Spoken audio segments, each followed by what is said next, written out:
played it.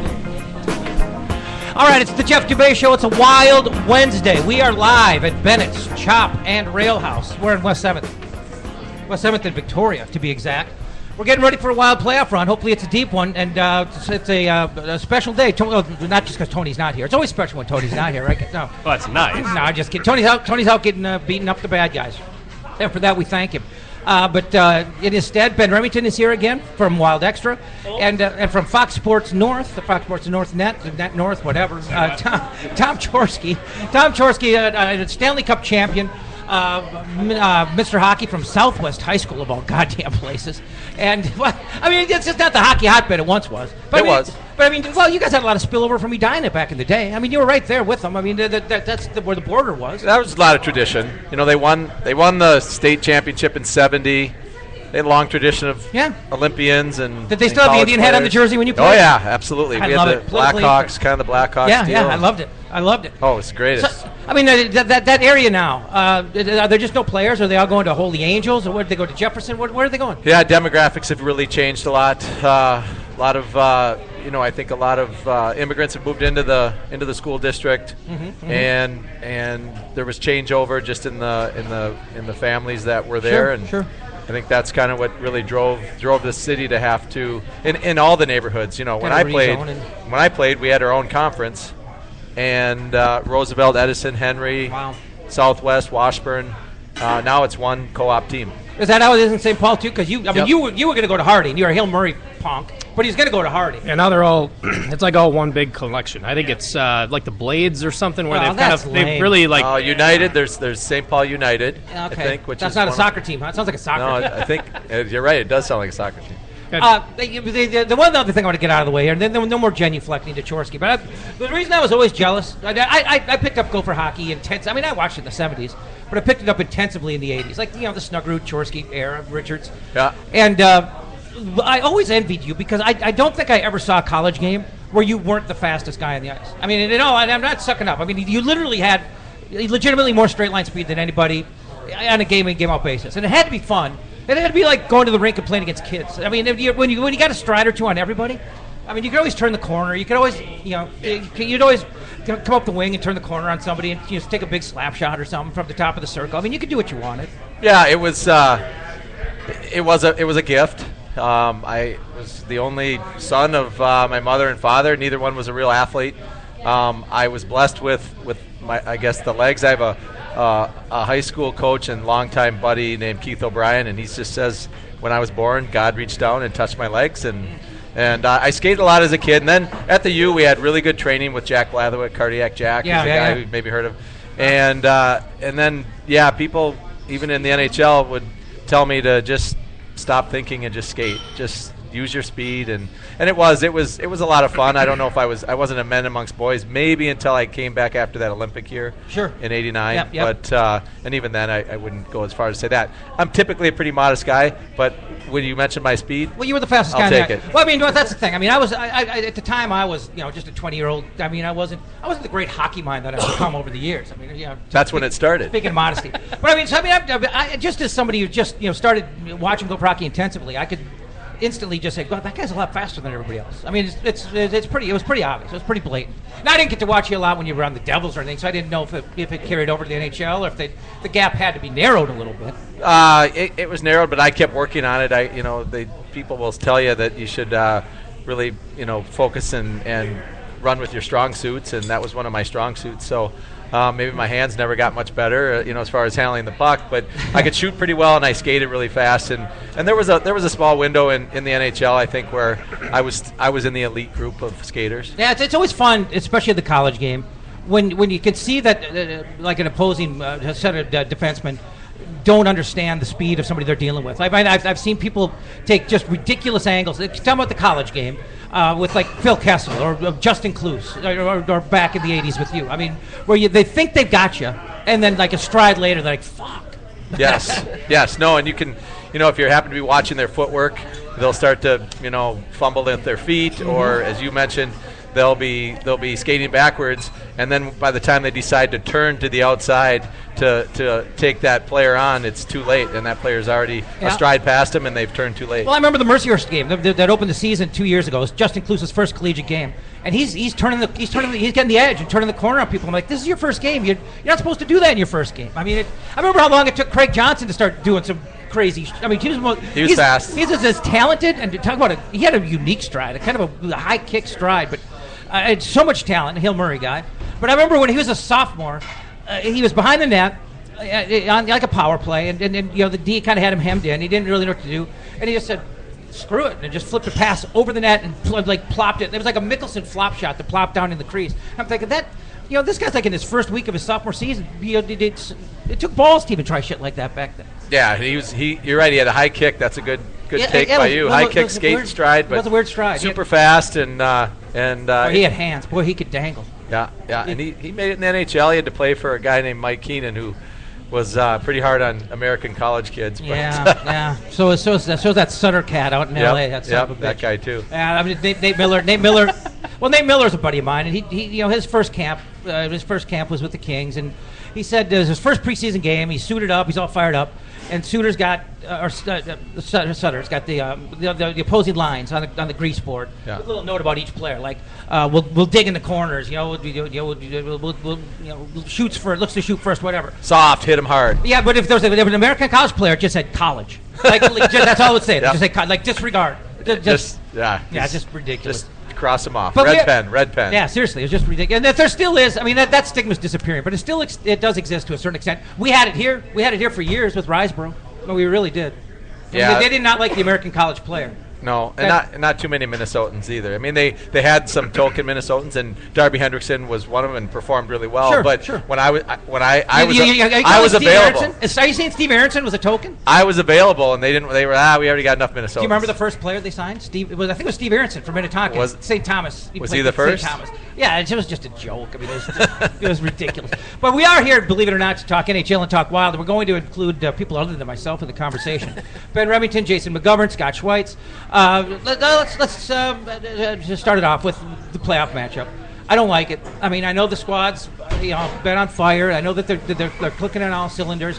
The road trip put me at ease. I was that homestand really. I was always afraid that to expend the energy that they did to get where they are, that they might shoot the wad before they got to the playoffs, and they started to look that on that last homestand. But then to go on the road on a back-to-back with travel and beat Chicago, and then to beat Nashville when you just clinched. You got everybody sitting. You got Kemper, let's say in 2 of his first 5 shots, it looks lost. And you win that game against a team that has to have it on the road. And after that game, I'm like, okay, they're okay. I mean, and they are fine. But St. Louis is not a good matchup. No, and I think that road trip was the stamp that this is a team that really not only performs best, but can perform better when their backs are against the wall or when it gets to be a really tight situation. That's starting to be the label this team has inherited or built for itself, which isn't the worst thing ever. But to your point about the matchup, it's a tall order. There's no question. This is a team that's got some really dynamic scorers up front. They've got some power. And they've got a really deep D, but I like our D core as well. And you look at their goaltending. That's what I like. We can get to that. We can get to that part. But overall, it's going to be a tight series, 1-goal games, unless it's empty netter. Then maybe it'll be a 2-goal game by the end of the game. But it's going to be cat and mouse and a lot of strategies. I talked with Zach Parise briefly today in the locker room after practice, and I asked him, I said, this is kind of a yes or no question because I don't want you to tell me all of your secrets and strategies, because they have looked, when teams get in the playoff series, there's a playbook and they've been watching video and they identify some tendencies. Mm-hmm. And he said, oh, yeah. And he told me something to look for, but that is enough to give a team sometimes that we're not privy to enough confidence, and if it starts to work, then we won't see it immediately, but the team will be feeling confident that they can beat this St. Louis Blues. Well, I mean, getting back to the road trip, I'd say that hindsight's 20/20, but considering if we would have beat the Blues, and then a few hours later, Colorado goes out and sticks it to Chicago, we would have flip-flopped with them, and then we would have been, against Nashville. And it could have repercussions in the future because seeding-wise, if you would end up facing Chicago, then you would have had the higher seed. So I mean, in that kind of setup. So and in that bracket, it maybe looks a little easier. Yep, and even if you go forward in the brackets, eventually, I mean, it's far away, but say you made it to the conference finals, how does the seeding work then in the conference finals based on, the setup with the Pacific? Everybody but Winnipeg is going to have home ice advantage again. If we made it that far, but the whole system is. I still haven't wrapped my mind around the new system. To be honest with you, how it's just divided. Well, it's not just divided. I mean, it's an entire. They don't reseed. It's the brackets. Just the fact that it doesn't reseed. Well, that's part of it. But I mean, with the whole, take the top 3 from each division and 2 wild cards. That's that whole part. That threw me for a while. Because I'm looking at the wild card standings and I'm seeing guys above other teams with less points. Because they're the top 3 of their division, and I don't know. The whole thing's just a little convoluted. Do you think they should just take the top 8? From each side? Yeah, I do. They used to, but I mean, I still think they should. When I don't think it's the best way to do it. Well, they do ultimately. I mean, well, I guess they don't. I mean, a third place team could have more points than a team that misses a wild card if they're in a different division. So yeah, you're right. I just miss the days, back to the '80s again when Chorske was lighting it up at the U, when you just played in the Norris division. If you had 2 Norris division series, and if you won 2 rounds, you got out of your division. Now you're playing the Smythe division. Yeah. I mean, I liked that. And then that's what built rivalry. That's kind of what they're getting back to, aside from the wild card. They're trying to. Yeah. I mean, the wild card are exactly. I mean, it's the wild card. Because even if you are a good enough team to make the playoffs, you're not automatically going to get eliminated just because there's 4 and 4. Yeah, it makes sense when they've got a really strong division like the Central is right now versus the Pacific. I mean, it's down. It's just not as good as the Central, and that's what it comes down to, and that's why Winnipeg is where they're at. I'm completely baffled that LA missed the playoffs, considering they're in the Pacific Division with the likes of Edmonton and and Arizona. Yeah. I mean, they're kind of the Gophers of the NHL. It's like you kick yourself in the rear end and get going. I mean, you're too good to be that bad. And they looked like they were flipping a switch. You remember when the Wild were on the island? The Kings were were playing the Rangers, and they were handing it to them. I mean, it was like 4-1 in the third, and they were just coasting, and they were looking really good. And I'm thinking, shit, we got them at home next week, and they're coming hard. And after that, they just went to hell because they lost to us, they lost to Chicago. But that Edmonton game, I mean, what's Jonathan Quick on your bench for against Edmonton with a couple games left in the year? That was a coaching mistake right there. I mean, I think they were going to rest him unless there's something we don't know. But well, you know why? He's an American college hockey player. Sutter. No, but yeah, to me, the Kings were almost just a little too fat and lazy for their own good. They were the kind of the Gophers of the NHL this past year. It pains me to say that because it's my squad. I mean, not the Kings. Fuck the Kings. I mean, but the Blues are a team that we have had really a hard time with over the years because of their grinding physical style of play, their size. But this year we had some success against them, but it came in weird ways. I mean, I remember winning in St. Louis on a back-to-back where it was one of those games where Dubnyk has to hold him in it for the first period, and you just then you just chip one or two in and steal one, and we did that to him once. Yep. There was a game here about a month ago where was that the one that Koivu scored in was overtime victory maybe or I think it was a 2-1 regulation. Okay. But the game, thinking of Calgary. The game here a month ago was a game where we had our share of puck luck. I mean, we had some deflections, we had some goals going in off of elbows and assholes. I mean, it happens. It was like 6-3 or something. Yeah, but well, here's the thing. I was watching that game online. I'm king of the internet feed when it comes to. So I'm watching St. Louis because I like Panger. I'm a Darren Pang guy. Yeah. And but I mean they're just ad nauseum, just whining about this and this bounce and that. But Hitchcock even did the other day at a presser just 2 days ago. Talked about that crazy game where they got all those bounces against us. But I mean, it's not a ball. It has edges. I mean, throughout the course of a game, a puck will bounce weird hundreds of times. Yeah. And if you just happen to be in the right place to take advantage of one or two of those, you deserve credit for that. And I don't think the Wild is any stranger to that. I'll reference last year's playoffs. I mean, if you want to take them off the stanchion and then go right to Kane and that ends the series. Shit happens. Yeah, I mean, do you want to? I don't think you want to equal everything out. Yeah, everything bounces different ways, and I mean, the hockey gods are not forgiving. But if you're not playing, if you're not getting the spots you have to, bouncers aren't going to do you any good.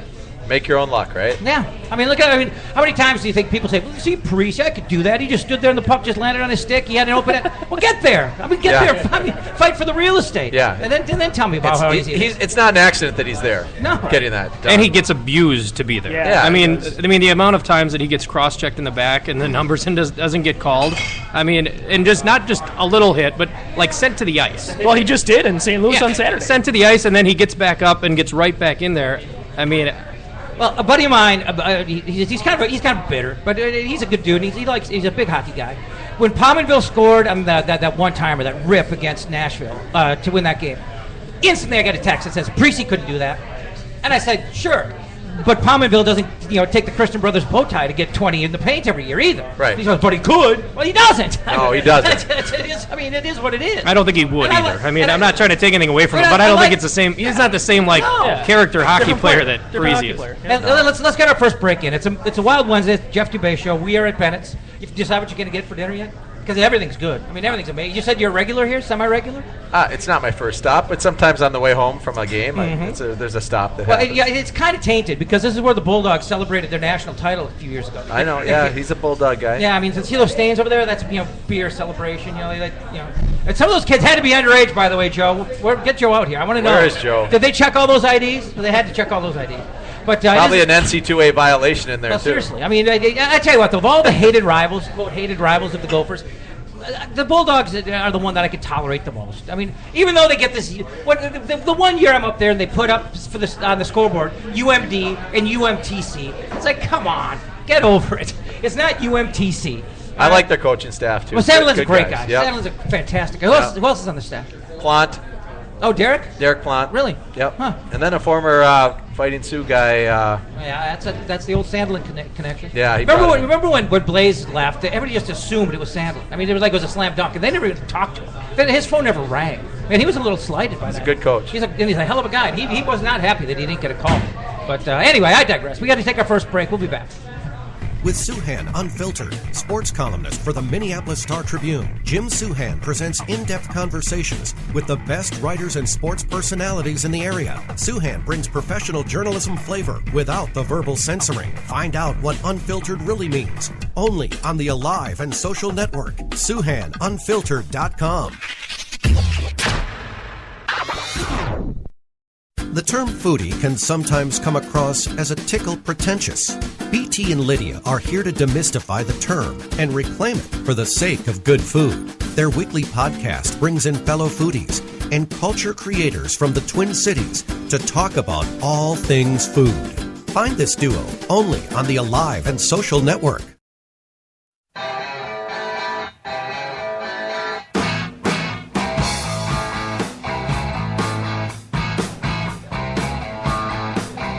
All right, we're back. Bennett's Chop and Real House. Tom Chorske, the guest, Ben Remington, Jason McGovern, Scott Schweitz. I'm Jeff Dubé. Thomas Vanek has been a hot topic of this show all year long. And, I'm the Gopher apologist, so I've been the Vanek apologist. But I think this guy took way too much criticism. I mean, it started before the season before the puck even dropped. People were calling him Heatley 2.0. And that's really unfair because his skills have not eroded to that point. And also, I don't like people using that Heatley term derogatory because he's a great fucking guy. And he's a great locker room guy. And he could have he couldn't have soldiered it out any better than he did. I mean, he never pouted, and when he was called on, he performed. So I mean, to use a derogatory term is wrong in the first place. But to think of Vanek as a guy who's so at the tail end that he's going to be in and out of the lineup, and that was just ridiculous. And when he was struggling, the entire team was struggling. I mean, nobody was going good then. So to single him out of that mess, when Pominville wasn't going, Parise, nobody was going. Suter, I mean, I thought it was just ridiculous to put all that on him at that time. Yeah, I think there was high expectations. We were hopeful, right, that Danny Heatley is no longer on the roster, and that you're getting Thomas Vanek, and he's a Gopher, and he wanted to come here. Yeah, took a hometown discount. Yeah, you could argue that. I mean, he's not. He's not living check to check. He's not living check to check. But I think there was just a lot of sentiment and a lot of hope there, and he didn't just light the world on fire. So I think you're right that some of that criticism was a little harsh, a little too much. I think. Do you think his game's changed? Because Yeah, I do. Okay, not only is he, I don't want to say he's pass first. That maybe takes it a little too far, but he does look to set people up more than he used Yes. to. But he's really adept at it. I mean, he's not passing because he can't shoot. I mean, he's a playmaker. Yeah. Legit. Yeah, no, I think it is. I don't know if he has lost a step or if he just didn't train for speed over the summer or he just has mentally changed how he's thinking about the game. I thought he was heavy when the season started. We had him on the show in an in-person appearance originally. I thought he was a little heavy, a little chunky. He appeared heavy. But you know what? As you get older, I'm the fitness expert. No, I know, but speaking from experience, I can say that at the end of my career, I probably even gained, I think 3 or 4 pounds, 5 pounds. Is that noticeable? Does that do anything? It's not.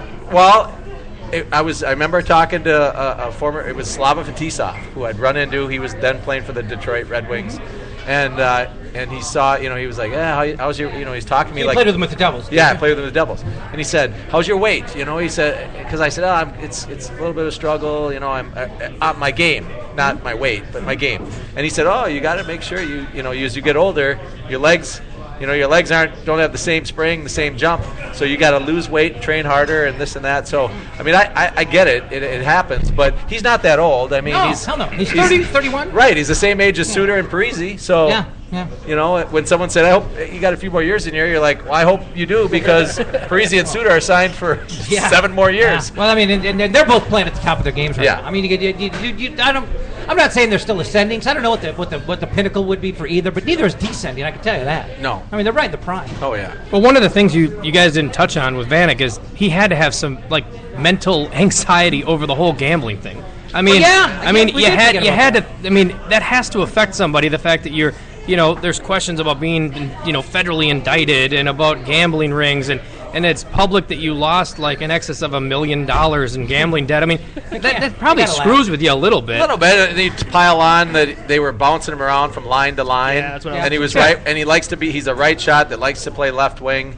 And sometimes he was playing right wing. And sometimes I always figure certain players play with whoever they want to play with, right? If they don't play with someone, there's a reason that the coach isn't putting him together. It's because they can say, no, I don't want to play with that guy. But so. Finally, he's landed, and I talked to Charlie Coyle today about their line, and Charlie even said for their line, they feel like they've been together for a while now, very comfortable, and so I'm looking for Thomas Vanek to also enjoy the fact that when he arrives at the rink tomorrow, the score sheet or the stat sheet for everyone will say zeros, and he can, he gets to start from scratch. Not that it was a bad year, really. In the end, he chipped away little by little. Oh, yeah. And he contributed. He had a good year. He's third on the team in points? Yeah, and he's 20 goals. 20 goals for 10 straight years at least. So. Well, and the one thing I always remember about him, I mean, he only played 2 years here, but the signature for him was clutch goals. Now, I mean, the overtime goals, late third period goals, postseason goals, game-winning goals in the NCAA tournament. Now, when you go to Buffalo for 8 years, you're not going to have a big chance in the postseason to carry that over. Yeah. So I mean, he's not a proven playoff performer. And then he had the whole thing. I mean, I thought people were a little too critical of the Montreal experience. I mean, that was a effed up year for him. I mean, he got bounced around to the Islanders, and then you go to Montreal, you don't even speak the language, and you're just supposed to fit right into a playoff. You can tell as a person, he didn't probably like all that. It just was happening to him. No. He didn't want that. That's why he came back to Minnesota to settle down. You probably get checked out eventually when you get bounced around, and, it's like constant speculation of well, now you got shipped over here. Oh, now because we can't sign you, we're trading you over here, and it's like, you're kind of a rental player, 3 times in a season, and it sure, it has to affect you. Where I'm not bought in. I'm not, and I don't want to say that you're not going to go and give it your all, but there has to be a little bit of that to say, well, this isn't, my team, or I haven't connected with these people, and speaking about the lines, I think he has found a place that he's fitting in. He loves playing with Fontaine. And he's gonna miss that, I think, with if Nino's gonna be on that line instead of Fontaine dropping to the fourth. Might have to slide him up there. Yeah, I mean, how about that? Early in the year, he's asking for Granlund, and he wanted Granlund and Parisi. Now he wants Fontaine. Give me back Fontaine. Well, because we talked about it on the show, Fontaine is a catalyst. He's smart and he works. It doesn't matter. I mean, not to give credit to the Bulldogs that you love so much, but I mean, but he's a player that literally can plug and play on any line. He's so versatile and he's hardworking, and he has some attributes of everything. He can be like a grinding player. If he you're has smart some, he and has you some try, speed. you got a chance. He sets people up, and everything. I mean, he does what he's told and asked of, and I mean, he produces with every single position, whether it's first line or fourth. Well, the other thing with the whole Montreal experience, I mean, you've been around, obviously the whole league, and you've seen hockey cultures. Do you think there's a harder place for an outsider to play than French-speaking Quebec? I mean, like if you're a kid from a U.S. college or just Western, even from Western Canada, would you want to play for Montreal? Wouldn't it be hard? Well, I could speak from pretty good experience. They drafted me in the first round. Oh, well, there you go. So I went to Montreal into a training camp as a American-born They college took hockey Derek player. Fisher in the first round too. They got to get off the Gophers. In my defense, they had 2 picks in the first round. Well, I don't know whether they got Derek Fisher. They took this first guy, Josie Charbonneau, at like 8 or 9, and they picked me at 16. Okay. And so I arrived there. That's a high pick for a Minnesota kid back then. That's crazy high back then. That's pretty high pick. And Phil Housley was about the only higher one before me, maybe. I was going to say, that's crazy high for the 80s. So I arrived there, in awe just to be in Montreal and to play in the Forum. Did anybody speak English? Did anybody speak English for you? There was a couple. No, they're not all French-Canadian, but the media, they have English media and French-Canadian media. What a pain in the ass. And that includes a couple newspapers in both languages, a couple radio stations in both languages, and a couple television channels in both languages. And then there's the national media as well. So and there's just an era, just day in and day out, the media credentials is in the 20s or 30s. Isn't there just like an aura of arrogance, kind of on the French-Canadian side? There is. At one point, Quebec tried to secede from the nation of Canada. Yeah, they still want to. I don't blame them. They felt like they were better than, or they could do their own weird. thing. But that is weird. So that was I guess that speaks a little bit. I'm not sure which side I would have pulled for in that. Civil War. I mean, well, listen. I mean, it looks like maybe there'll be a team going back to Quebec City in the not too distant you know what? future. We were talking about this. It's beautiful. Yeah. It's beautiful. It's European-like, but guess who the French Canadian media pulls for, and it wasn't the American college kid when he got there, because I remember I sat down and Pat Burns was the coach, and he was kind of a hard ass anyway, and hard to please. Didn't really want to help. He didn't really want to help any rookies. If he had to teach us or coach us, he was a former cop. And a really disciplinarian, good coach. Obviously, he had a long run, and he was Coach of the Year 3 times, I think, and won a couple Stanley Cups in different places. But at the time, he really wasn't a nurturing guy and didn't want to really kind of spend a lot of his energy helping me out. So he brought me into his office, and he rolled out the French newspapers, which I couldn't read. And he said, they're writing all about how you're struggling, how you're failing. What do you want me to do? I can't protect you anymore. You know what, though? You caught a little bit of a break winding up in New Jersey because when it comes to the American college hockey player, they were one of the more progressive organizations. They were in the front end of that. Lou Lamoriello had come from Providence. Well, absolutely. And then you said there was like Ralston. I mean, there were a number of American colleges. Yes, and there had been some before me. Dave Maley, who was a Minnesotan, had been in New Jersey. Tom Curvers had been in New Jersey. Eric Weinrich was a main guy. And we won the Stanley Cup with some Americans. Neil Broughton and Mike Peluso. Those Bulldogs. Chris McAlpine from St. Paul was on the roster. Oh, was he? Kevin Dean, who was Max from the Madison area. So Max like Mike Tyson, a tough guy with a little whiny, squeaky voice.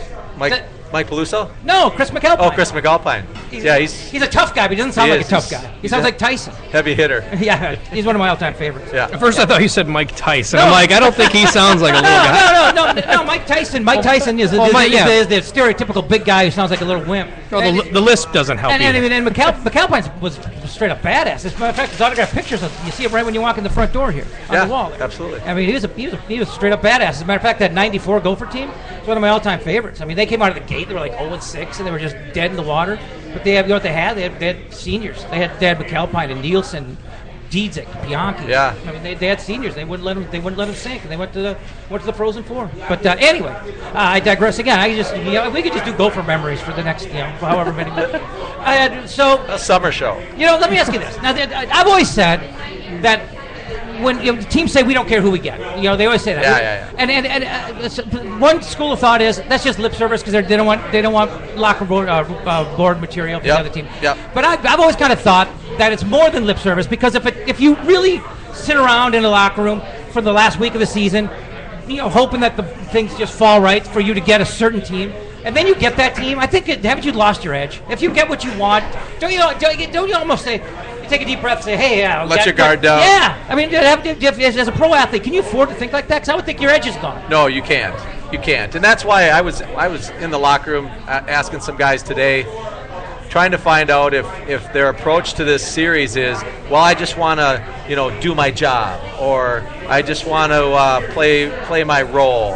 It's like, no, you gotta understand what your role is, and then try to add some value, or you do a little extra, right? And supposedly Charlie Coyle said, nope, I want to raise my game, I want to elevate my game, and that was great to hear.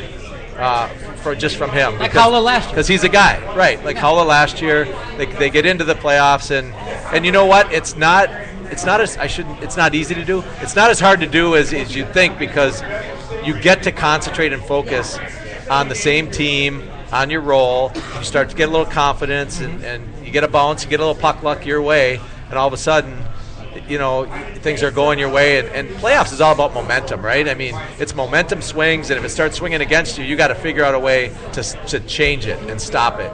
And sometimes it means losing a game and starting to take over momentum the next game. But in a lot of ways, it happens in game.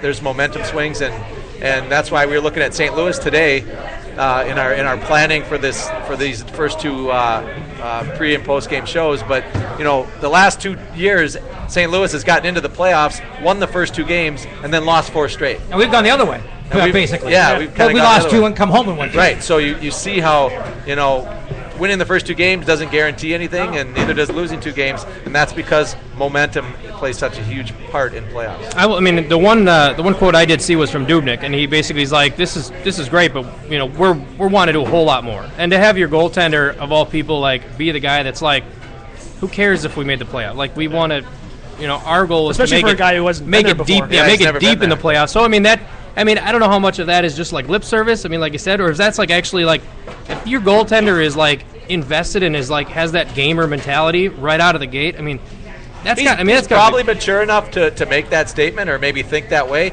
I often will think that that's just what's being talked about in the locker room, and he's reiterating kind of the message from the coaching staff. Well, you hope that he wants that, he has that kind of attitude. Either way. And he should, maybe at his age, he realizes, hey, this is the best opportunity he's ever had to go do something in the playoffs. He's got a contract coming up, and he recognizes that these chances don't come along, very often. Now, traditional school of thought would be that a team like the Blues is better equipped for the playoffs. They're physical, they grind it out, and that kind of team usually beats a speed or finesse team in the postseason. That doesn't hold true anymore, though. I mean, St. Louis has gone out early 2 years in a row with this formula, and you've got recent Stanley Cup champions like Chicago and L.A. that are speed and skill teams. I mean, L.A. can play it both ways. But Chicago can a little, but they're still mostly a speed, finesse, skill team, I think. So I mean, we're not. This isn't 1972. I mean, you can win. The rules changed. Maybe had something to do with that, right? I mean, because of the 2-line pass thing, and you can't get hemmed in and ice the puck and then change your line and get who you want out there. So they've done some real good. Trapezoid is an underrated rule. Trapezoid, I mean, the goaltenders were really controlling every dump in. I mean, you couldn't ever get any forecheck going. Right. So I think we're going to see. This will be a great example of if the Wild can. They keep saying, well, we're not going to get into a physical battle with St. Louis. But they're going to have to stand up, and some guys are going to have to finish their checks. I always believe that, if you are really, really getting out hit, you're not going to win. And I wasn't the most physical guy, but I had a coach at Tommy McVie. He'd say, basically he said, if you're not hitting, you're not skating. Because in order to get some hits in, your feet got to be moving, and you got to be getting to loose pucks. So at a minimum, they're going to have to get on the St. Louis Blues and shut down time and space using their speed and take away some pucks. They might have to bump into some guys along the way. Well, it has to be smart physicality too. I mean, it can't be like Cal Clutterbuck physicality where you're just hitting to hit. I mean, you're basically like you're going to hit people for effect, and if it's something where you need to be physical, to have somebody maybe look over their shoulder and not have a lot of time and think that they have as much time to play with the puck, The one thing I've found funny is, considering we've talked about the speed and the physicality, and obviously the Blues have gotten much better speed-wise. I mean, and skill-wise with the Tarasenko's, and they have the Oshie. Oshie and Vitera. I mean, like well-rounded and guys. the third line guys are, I mean, the ones that I think that people are talking about that are going to be the most worry. The biggest worry for us is not the first and second line guys, because we might be able to pair up with them, but it's the guys that are a little more deep. But the fact that we aren't practicing with the speed guys like a Schrader and a Haula is kind of intriguing to me, that you don't want to put that speed at the bottom of your in that fourth line, to maybe have a line that's going to be speedy and that can do some damage if they can get, like you talked about, get past the defenseman, or and have somebody you sidestep somebody or make them work a little more, then just have that fourth line be bigger and physical with Carter and. You got to have that in there, and I think special teams on the penalty killing side comes into play there. That's where kind of a couple of their important penalty killers are as well. And when you're going into the playoffs, you gotta really be thinking strategically. And I know Schrader's got some really great speed, and he showed it. But getting Zucker back and scoring right away takes care of some of that, as far as some of that speed. So they really do divide it down into some tough decisions, but they go with a lineup that has tools and pieces that they're going to need and rely on. At least in game one too. You're not sure how it's going to be. Sure. You gotta err on the side of having I think some size and some meat. This team can really change its look game to game. I mean, they really can. Yep. Absolutely. With the fact that everybody's healthy. I mean, with the exception of Cook tweaking something, or the goaltender catching some sort of whatever, and he's separated from the team. They've been saying they should wrap that guy in bubble wrap whenever they put him in a car or in a bus. I was saying that about Backstrom, because you don't want him getting hurt for next year either. But having the guys that you can plug and play is absolutely right. And Brodziak, somebody who I have not been the biggest fan of throughout the course of the year, but he is playing great defensive hockey, and clearly is somebody that is going to be an asset to us in the playoffs, for not only a penalty kill guy, but a good depth guy, and maybe he can dazzle us with some goal scoring. Well, how about the shift from the Bizarro universe last road trip, where Vanek makes a play to force a turnover at center ice, and then springs Brodziak on the break? We need to reverse. Reverse those roles. You remember that sequence? Well, it's just funny anytime you see those guys What are they on the ice in that together? situation. But they're even on the same line. I know. It's pretty weird. That's 2/3 of the slowest line we could put out there. I mean, Bennett came out and like picked a guy's pocket in the neutral zone, and then Brodziak was coming with a head of steam. It's like, hey, I haven't been the biggest Brodziak fan either, to your point, but there was a couple times when he's moving his feet and actually going. I just think sometimes he settles for that role of just being good defensively, trying to win some faceoffs, killing penalties, and that's what I'm talking about, where you want to see that plus a little bit more. You want him to thinking, when there is a chance to go score or to be a little opportunistic, to chip in some offense, just to settle in. He did get snake bit for a long time, though. I mean, he had open nets, and he's shanking the puck, and he's missing. I mean, he had a streak of I don't know how many, where it was just he couldn't put one in the net. I mean, if the net was 90% open, I mean, he was missing, and it was just hopefully that's over now, and he can bury the puck a little. Hey, before we go to break, I was just looking up the TV, and we've seen the Islanders on the ice getting warmed up for the opening game against the Capitals. Correct? They play the Capitals. Yep, they play the Caps. I mean, I know I keep going back to the Gopher card here, especially with Tom in the house. But isn't it cool how many Minnesota kids are on that New York team? I mean, the Islanders they got a serious Minnesota flavor, which is kind of funny. I mean, they're not all Gophers. Is Nate Schmidt in the lineup for the Caps? I don't know if he is, but he's a good player, more recent player. But I mean, I know there's a lot of Minnesota kids that weren't Gophers on that team. Brock Nelson, Anders Lee, but nonetheless, there's a pretty big Minnesota flavor for a GM who thought we don't develop talent. Remember the Garth Snow. Yeah, he had to pull Oposo out here because we don't put guys in the NHL. Yeah, Jackass. I think it was more of that was a knock on Lucia more than Well, it was, yeah. but it was bullshit. I mean, it just wasn't true. I mean, No, it's good to see, and there were other games this year in the NHL where there was quite a few Minnesotans on the ice. You know, the Rangers have got a Minnesota Americans flavor now because they're going to have Shea up there next year, and they to go with McDonough and Steppen. I mean, they got their share. I mean, the Big Apple's ripe with Minnesota players. Yeah, not necessarily Gophers. I mean, there's some really good Minnesota. Phil Kessel's out there, and there's Niskanen and Minnesota. Goligoski's a hell of a player. There's a lot of high-end Minnesota. A lot of Minnesota guys, yeah. But it shocks me how many high-end Minnesota guys are out there that aren't U of M alums. I mean, like McDonough. How did we miss on McDonough? Jesus Christ. Yeah, he's good. Oh my God, he's fantastic. But anyway, that's enough of that. We got to take a break. Come back. We'll take a look around the NHL. Maybe preview some of these series and just continue to talk Minnesota Wild on a Wild Wednesday. Hey everybody, this is comedian Paul Mercurio, and I'm very excited to say that I packed up my podcast, The Paul Mercurio Show, which wasn't my first choice for a name. My first choice was Go Ahead, Touch It, but apparently that didn't test well. Well, I'm taking my podcast and I'm moving it to the Alive and Social Network, which is weird because I'm neither alive nor very social. I've interviewed a few people you might know, like Sir Paul McCartney. Yeah, that guy. He was in a band or something, I'm not sure.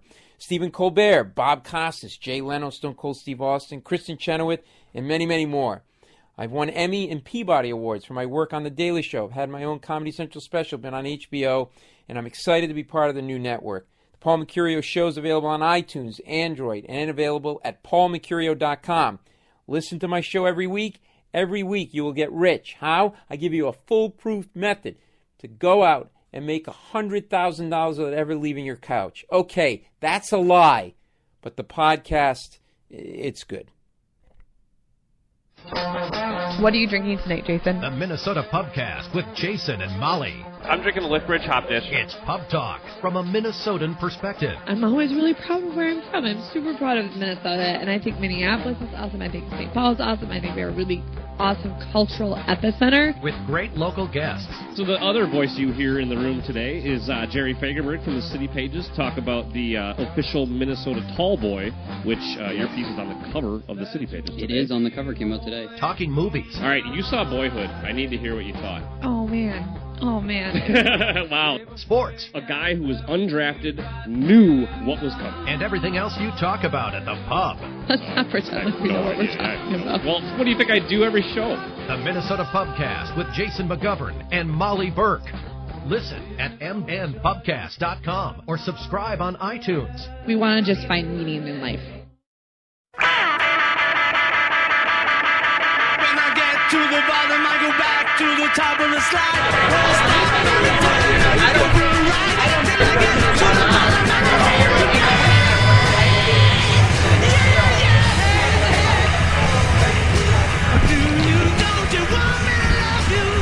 We are underway. The Stanley Cup playoffs have begun. They're skating in Washington, in the nation's capital. The Islanders and the Caps. Did you see, by the way, last night, SportsCenter was running down like their top 10 NHL plays of the season? Did you see the Ovechkin goal that was highlighted Against the Devils when he pulls it through his legs? Yes, and he splits the D and then scores from his knees. Yeah, I mean, you can't make. He's got more skill than anybody I've ever seen, bar none. I know he's a mixed bag. He's a hit or miss with third. Well, I think. But I mean, that's just a flat out skill level. These are shit that people can't even imagine. But most players get on the ice and they're trying to play a complete game. They don't want to get scored on. Right. They gotta get to their spot. They gotta get the puck out. They gotta get pucks in deep. They're gonna chip, whatever, pursue. He's thinking about one thing. Are you saying he's selfish? He's the suck I don't even mean selfish. He's rounded his game out, but still, I don't think anyone gets on the ice and thinks about scoring a goal as much and as hard as he does. And he just, it's like his thought bubble over his head is, I'm going to try and score a goal right now. Well, I mean, when I was just first He does it well. He's very good at it. That's the thing. I mean, when I was just first starting to watch hockey, and I kept hearing all this shit about you can't turn it over at the other blue line. I'm like, fuck that. Go and try to score. Dangle, go around. Maybe you hear, no, you can't give it up with the blue line. You got to get it behind the D. If you give it up with the blue line, it does. I mean, it really does. At that level, yeah. So maybe sometimes a guy like Ovechkin, maybe he's dangling a little too much and trying to in bad. Well, coaches typically give them a little attitude. Guys with that kind of offensive dynamic skills, plays and skills. He does things that people wouldn't even dare try. I mean, like the goal you and I were just referring to. Who would even try that? Well, who even thinks of it when they're on the ice? Like I said, when I was on the ice, I just was, at times, and you're just trying to crack the lineup. Oh, please don't get scored on. I'm just going to make the safe play. I'm not going to try to stick handle at the blue lines. And if you did, the coach would sit you down and come down to the end of the bench and say, you try that again, and you're going down to, Frederickson. It's like, well, I know this is college and not NHL, but like with Kyle Oposo had been in the goalpost for like a month when he scored between the legs, no-look goal. Yeah. It's like, how the fuck do you try? You're 18 years old. Who do you think you are? They all do it. But it was a crazy freshman goal. I mean, I've never seen. If you've been around like younger hockey players, though, I mean, I was a defenseman, so I didn't have anything to worry about except like stopping other people from scoring. Mm-hmm. But my friends that were forwards, they'd constantly be like, stick handling, doing weird things. They'd be doing all kinds of weird puck handling for everybody. But the higher you go, coaches beat that out of you. Yeah, because they don't want the turnover. They don't want it in the back of their own net. They want to win the game. How do you win the game? You don't give up scoring chances again. Yeah. So they're worried about making silly plays at the wrong time. Do you think the game was hurt though for a while that we went too far in that direction? That the players lost their creativity. Everything was programmed into system, and it was like the league was full of Stefan Veilleux. It's like there was no fun. Well, and the ironic thing, the paradox thing, is that the coaches drool over.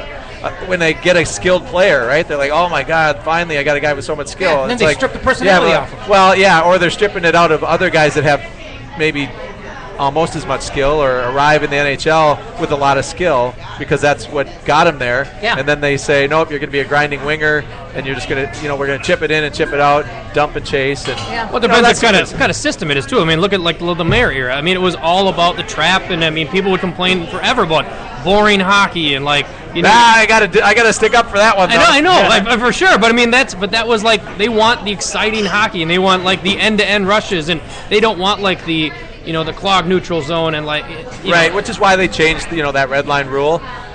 We had as many scoring chances and as much offense as anyone did. We would say that instead of dumping it in and trying to win the battle and get the puck back out to the slot for a scoring chance, we created a turnover out in the neutral zone or out above the top of the circle and then reattack. And then it's a possession game. So, we would sort of trap them. We would throw the puck and sit back and let them come up the ice, and then we'd score in transition. We'd wedge them and angle them, and at the time there was a red line that if they didn't get to the red line, they couldn't send it all the way in or it was icing. Sure. So we would force them to make that pass before they got to the red line. And we knew where to intercept it and how to counter. I'm not saying it's not an effective game of hockey, but the media and everyone jumped all over it, and all of a sudden everyone believed it. The casual fan wants like the coast to coast, breakaways, and they want like the highlight reel stuff. Where and that's why people don't think Ryan Suter is like a great hockey player because he's just you don't notice him and he's not flashy, but he does all the right things. And he doesn't have the attributes like a PK Subban kind of. That New Jersey system leads to goals in transition, which are off the rush. Which is exciting. And it's funny because Hitchcock was talking about this during the week, saying that during the season, and this is something I hadn't picked up on, but it makes sense when you look at the two teams, that St. Louis scored off the cycle and off possession against the Wild, and the Wild scored their goals in transition off the rush against St. Louis. And then he was trying to. He was determining which goaltender to play based on who's better off the rush. Yeah, well, I think any team in the NHL, if they're not going to win a race to the puck, I think their strategy is to probably pull back on the reins and sit back. If the other team has possession of the puck, you don't chase them behind the net, right? The guy stands out in front of the net, and they set up for a controlled breakout and a controlled forecheck. Sure, and I would say too, the other highlight reel goal from the year was that Tarasenko goal, where he split like the D and then he had a couple of them, I think. and then pulled the goalie aside and then slipped it in the other side. That was Henrik Lundqvist. Yeah, and it was just a fabulous goal, and you don't want to praise the guy you're going up against tomorrow, but that's a guy that he can score some pretty nasty goals, and he's not a top guy. He's a more depth guy. And that's a move put up a lot of numbers though. Yeah. He's an offensive threat for sure. That's a move people will only pull out in shootouts. I don't think I've seen anybody do it in live action besides Tarasenko. That just kind of reach around and tap. Yeah, your body keeps going one way and then you drag the puck back. It takes balls to try in a shootout. It does. I mean, seriously. Well, I mean, and after you've just we got a gone goal. coast We to got a coast goal, and it's a Minnesotan. Brock Nelson on the board for the Islanders. Brock Nelson. All we do is talk about Minnesotans, and then they just come up. Although he's a traitor, son of a bitch. I was waiting for it. I was never a big fan. He's Dave Christian's nephew. Dave Christian went to the UND as well. Yeah, I know. So Hockey Town, USA. if that's what you're talking about, Brothers being a traitor. Well, that's hockey royalty. I mean, it is. I mean, you got to give it. Oh, geez, he's got to have that, doesn't he? I mean, that's low glove side. You got to have that. Yeah, good shot. I mean, it's a laser, but you got to have it. You got to have it. It's playoffs. Come on, pick up your game. What the hell's their goalie, number 70? Holtby. Yeah, Yep. pick up your game, Holtby. He's He's had a good year, too. He's had a really good year. I was going to say, I think he's had a pretty good year. He's the best in the finalist, probably. He's got to have that. He's got to have that. But anyway, the Christian family, hockey royalty. I can't badmouth the Christian. No. Good people. Yeah. Although again, this takes me back to an argument I got on Twitter with some North Dakota fans about a month or so ago. They have this 7-5 debate. Without the Olympic year, I'd just say it would have been 6-6. I mean, we would have had they won it in 80. We were a little busy in 80, if you know what I'm saying. Oh, the Canadians, you mean, or North the Dakota. NC2A? North Dakota won the NCAA team. And they won it in 1980. 86. Is that right? 86 too. No, 87. Hercus Circus. 80 Hercus Circus. Yeah. And Eddie Belfour. That's when you guys lost the Zamboni door game in Detroit. Yep. Yeah. And what brought that back to mind is watching the Big Ten tournament. I mean, no disrespect to Ben Clymer, but everybody was just talking about the boards. I'm like, they had no shit. Throwing the 1980s. Ask John Blue about the boards. Yeah. I thought everyone was talking about the seats and how empty they were. Well, that too. But I always thought Joe Louis is cool because it's the Met Center. I mean, it's the Met Center. Yeah, it's probably from the same drawing board, right, or same architecture. Yep, it's got the same. Good ice. It's bigger. It's big. And good ice. I got bad memories there, though. I've been there twice. I was there for the 92 regional. We got done by Lake State. It was not good. I was there for the 87 Frozen Four. They probably won it that year, though, didn't they? Did they win it? 92? Yeah, Lake State did go on to win it, I do believe. But no, Maine. Was that Maine's big year? Where they had Ingraham with 50 goals and Korea? That might have been 93. No, I don't think he's 93. He's not that old. It was 92 or 93 that they had Korea. And they won. They had lost one game all year. They were like 39-1. But they cheated. Yes, thank you. That's How did they cheat? I just was. Well, Cal Ingraham had 50 goals. He went to a junior college. He took like one class at Maine. It was the biggest bunch of shit. That's why that's why I chanted cheaters at the Maine band in 2002 at the X. You know that used to play that on the fan. Cheaters. That's There was no rules before. I mean that's the thing. I don't like to rip on dead guys other than Ralph Engelstad. But I mean, well, you can't say anything good about Ralph Engelstad. I mean, you just can't. Not even the rink he built? Well, he built nice rinks, but I mean, he wasn't a good person. You're not. I mean, I remember the day he died, and we had Rosen on our show, and Mark's Jewish. He's like, I'm not going to say anything good about a Nazi, sympathizer or whatever. But anyway, we're getting down to some weird tangents. Yeah, but not to say anything bad about. Just another Wild Wednesday. Yeah. I lost my train of thought. There was another dead guy that I was going to say something. Sean bad Walsh. About. Sean Walsh. He was a cheater. Sean Walsh was a fucking cheater. And everybody's mourning. I mean, it's sad. He got cancer. We get it. But he cheated. Well, he cheated. He was dirty. Nobody cheats in college hockey. Grave Dancers Union. But seriously, We got to get Jeff back on track here. Does anybody cheat in college hockey? No other topics and shiny objects around Jeff. Well, come on. When you got a guy who scores 50 goals, which is ridiculous in college hockey, and he's going to the JUCO down the road. I mean, come on. Have you seen any cheating? Tim Harr scored 50, didn't he? Well, yeah, but that's in '79. But they still didn't want him on the Olympic team. He wasn't one of us. I still have a hard time believing that the Gophers, members of the Gopher team, stood up to Herb Brooks and said, "We don't want Tim Harr." I mean, you were on the Gophers and you went away to play on an Olympic team. If a Gopher shows up at the last minute, you going to get that guy out of here? I mean, come on. Depends. If he's taking your spot. Who's on the? I got cut from the Olympic team, so. Oh, you didn't make the '88 team? I thought you did. I got cut. Oh. I mean, right at the very end. Oh, so you're Ralph Cox. I was Ralph Cox at the very, very end. Who was on that squad? Give me some names. Who bumped Besides Millen, Snuggerud, Okerlund. Yeah, Okerlund got time. He got time on that squad. Mike Richter was the goalie. Brian Leach. Kevin Stevens. They should have been better than they were. Scott Young, Craig Janney. Damn, they should have been all right. What the hell happened? They didn't medal. The Russians. Peter Laviolette, now NHL coach. Damn. Yeah. That was a budding star squad. Yeah. It was almost like a World Junior squad. I was on one of those too. Won a bronze medal. Did you really? Where was it? It was in Hamilton, Ontario. Cops Coliseum. So you didn't come home and tank because you didn't have to come from Europe or anything. No. Good. It was good. All right, we got 7-8 minutes left. Everybody here, great Yeah, hockey these minds. guys.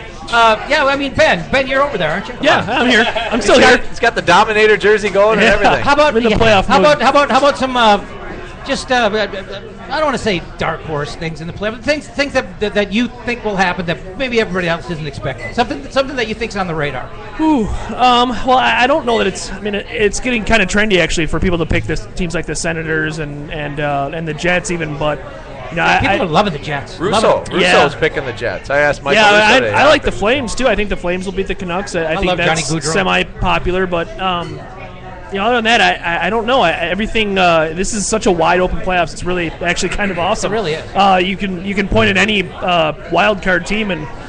3 out of 4 at least are pretty favored, and the one that isn't is Pittsburgh, which is kind of weird. I'm kind of a little bit of a closet Pittsburgh apologist, but Fleury sucks. Yeah, but if good Fleury shows up, I'm not saying they could beat the Rangers, but everyone's predicting them to get blown out. So Fleury, the minute I knew Fleury was a mental midget. Well, do you remember the first time USA won gold in the World Juniors? It was kind of that fluky third period where Fleury fucked it up. Was Marc-Andre Fleury, and he was 18 years old and nowhere near being ready for the NHL, or 19. And the Penguins called him up to get him away from the Canadian media. They're like, fuck, we can't let this kid go home. He's going to get seriously. The Penguins called him up after the World Juniors to get him away from Canadian media because they knew he'd be crushed. That's what kind of a pussy he is. Well, seriously. I mean, you know what it's like up there. Tell us how you really feel. Well, but I mean, you know what it's like up there. He's a French-Canadian kid. I mean, they were probably right to do it. Yeah, and that game was a disaster. I mean, Canada should have won that thing hands down. He's had some pretty off games in the NHL too. Oh, he's an idiot. But he's Darcy Kemper. I don't know how much fight that team has. I think they've had some ups and downs all year. I just think if they get down, I don't know how much fight they have in them. Wow, I'm going to tell Paul Martin you said that. I actually had a question. I'm a friend of Paul Martin's. I love Paul Martin, but I got to call it the way I see it from. I call him Suter light. I think his game is kind of like it's an underrated game. Yeah, it's a subtle game. It is a very subtle game, but he makes no mistakes. He's robo defensive. He makes the puck well. He never fucks up. I mean, he just never does anything wrong. Both of them get beat once in a while. Well, everybody does. I mean, nobody. You're on the ice for that much time, I suppose. You're gonna. I mean. Nobody's perfect, Chorske. I mean, Jesus Christ. So who do you got? Bobby Orr got scored on once in a while. I mean, he had a minus game here and there, for God's sake. He was plus 122 one year. Jesus Christ, really? Yeah, Keith Ballard was minus 30 one year in the minors. I called the minus 30 guy at Leo's Flip Cup tournament. That's a green jacket. Send him a green jacket. He was minus 29, but I rounded it up. I call him minus 30 guy. But I got in the West. When bracket I filled it, I have every single underdog winning. Wow. So really, I mean, which even isn't a stretch. Well, no, Chicago is the lower seed. So no, why do you have Calgary winning? What's your reasoning? Johnny Gaudreau. I think Calgary is just after they knocked out LA. I think they're riding a wave. They're tough. Why does Melrose call them Calgary? They're not Calgary. Organization. Well, I mean, why does Doc Emmerich call Granlund like Gronlund? Why does Wally Shaver a Canadian accent? He grew up in Apple Valley. I mean, don't get started on Wally Shaver. I looked at it actually. Shiny object. Vancouver's got a lot of problems scoring 5-on-5. They rely really heavily on their special teams, and it's kind of a popular conception. And they're not starting Miller. Yeah, they're starting. Might not be a bad idea considering what Miller did last year. In his first game back, but yeah, they're actually like 22nd in the league in 5-on-5 scoring. They rely just so heavily on their power play unit basically, and their penalty kill is really good as well. But not a whole lot of that in the playoffs. Typically in the playoffs, that doesn't do it. Yeah, it gets out thrown out the window. And Calgary was like 10th, I think, in 5-on-5 scoring. So I picked them to win as well. Yeah, everybody loves St. Louis in the West. I mean, all the national experts, they're just all over St. Louis out of the West. I mean, they have been the past couple of years, too. Yeah, that's true. That's true. You're talking about in the national media? Yeah, I mean, like Butcher Gross and Levy. Well, maybe. NHL Network guys. NHL Network guys picked us over the Blues. Well, no, I went on the website. I went on NHL.com, and they had their 10 senior writers. 6 of them had the Blues, 4 of them had the Wild. Well, at least on the Western Conference preview that I saw, too. Kevin Weeks, I think. Kevin Weeks took us all the way to the finals, and then Jamie McLennan brought us, I believe. And they had us losing to. The goalies love us. For a small amount of time. Weeks and McLennan. It was on the expansion draft, but the goaltenders are on the Dubnik fight. But basically, I mean, pretty much. But maybe so. But I think, just to have that sort of recognition means something. I mean, both of those guys. Weeks likes the fact that we got two black guys. But he's down with that. Come on, there's nothing wrong with that. I hadn't even thought of that. Oh yeah, I mean that's why Weeks is on board. And I don't think it was just those two. I think it was the consensus of all the people on NHL Network. Well, I mean, you follow the national media more than I do. I mean, you read the Scott Burnsides of the world more. Well, and they were hot on us for a while, and I think then we dropped a couple at home, and then we lost. Now they're on the hamburger train. And I mean, they're loving the Ottawa vibe, and even though I think we came from a farther journey than they did, and considering the sicknesses we've had with the mumps and everything else. I mean, we overcame a fair amount of adversity this year. I mean, not only that, to mention like two of our captains lost their fathers. Yeah. Especially the heart and soul of the team who lost his father in a really tough way to during the season, and he had to endure that and then rally and come back. I mean. Hell, how great of a story would it be, if he does go all the way, and it's for his dad. I mean, nobody's brought that up, and I don't know if it's like an unsaid thing. Like Michael Jordan, I know, I thought about it. But I mean, you bring up like shit. I mean, all the things the guy has been through. I mean, the guy has had how many 30-plus goal seasons? I mean, what is it? 6? I think 6 or 7. 7, I think. So he has that many. I mean, he makes it to the finals and everything, but the year he loses his dad, what a great like story and tribute it would be to like hoist the cup for his dad. I mean, you can't write or make up. Sure, he is probably playing, with that in mind, little inspiration. Hey, Tom, thanks for coming out. This was awesome. My pleasure. I mean, you got to learn how to return a direct message on Twitter, though. That was crazy. You're not very Twitter friendly, are you? I am. All right, well, we'll work on that. We'll talk about it off air. But no, thanks for coming out. There's been a lot of fun. We really appreciate it. Thank you. Thanks to Bennett. I think Chorske's about to get the tomahawk with au gratin. That's what I would recommend. Thanks to Jason McGovern. Thanks to Ben Remington. Thanks to Scott Schweitz. Tony Dean returns next week.